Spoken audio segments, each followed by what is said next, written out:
আসসালামু আলাইকুম। রকেট স্বাগতম। জাতীয় বিশ্ববিদ্যালয়ের 2025 সালের ডিগ্রি পাস ও সার্টিফিকেট কোর্স প্রথম বর্ষের পরীক্ষার্থী ভাই ও বোনেরা, আশা করি সবাই ভালো আছেন। জাতীয় বিশ্ববিদ্যালয় কর্তৃপক্ষ আজ 18 আগস্ট 2026 তারিখে আনুষ্ঠানিকভাবে আপনাদের প্রথম বর্ষ পরীক্ষার রুটিন প্রকাশ করেছে। প্রকাশিত রুটিন অনুযায়ী আপনাদের প্রথম বর্ষের চূড়ান্ত পরীক্ষা আগামী 20 সেপ্টেম্বর 2026 তারিখ থেকে শুরু হতে যাচ্ছে। পরীক্ষা শুরুর সময় প্রতিদিন দুপুর 1:30। পরীক্ষার পূর্ণাঙ্গ ও মূল রুটিনটি আপনারা স্ক্রিনে দেখতে পাচ্ছেন। রুটিনটি বিস্তারিত দেখতে আমাদের অ্যাপ ইনস্টল করুন। আপনারা অনেকেই পরীক্ষার প্রস্তুত নিয়ে চিন্তিত।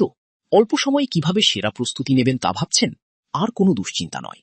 জাতীয় বিশ্ববিদ্যালয়ের নোটিশ সংক্রান্ত সকল সঠিক ও দ্রুত আপডেট পেতে এখনই গুগল প্লে স্টোর থেকে ইনস্টল করে নিন আমাদের রকেট সাজেশন বিডি অ্যাপটি। এছাড়া আপনারা জানেন পরীক্ষা মানেই রকেট সাজেশন। ডিগ্রি প্রথম বর্ষের সকল বিভাগের সকল বিষয়ের 100% কমন উপযোগী রকেট সাজেশন ইতিমধ্যেই পুরোপুরি রেডি আছে। সেরা ফলাফলের জন্য এখনই সাজেশন সংগ্রহ করুন। সাজেশন পেতে স্ক্রিনে দেখানো হোয়াটসঅ্যাপ নম্বরে দ্রুত আমাদের সাথে যোগাযোগ করুন। আমাদের সাজেশন সম্পর্কিত যে কোনো বিস্তারিত তথ্য জানতে সরাসরি ভিজিট করুন আমাদের অফিসিয়াল ওয়েবসাইট www.rocketsuggestionbd.com। আমাদের সাথে থাকার জন্য আপনাদের সবাইকে অসংখ্য ধন্যবাদ। ভিডিওটি আপনার বন্ধুদের সাথে শেয়ার করে তাদেরও রুটিন পাওয়ার সুযোগ করে দিন। আর রকেট সাজেশনের ইউটিউব চ্যানেলটি সাবস্ক্রাইব করতে এবং ভিডিওটিতে একটি লাইক দিতে একদম ভুলবেন না।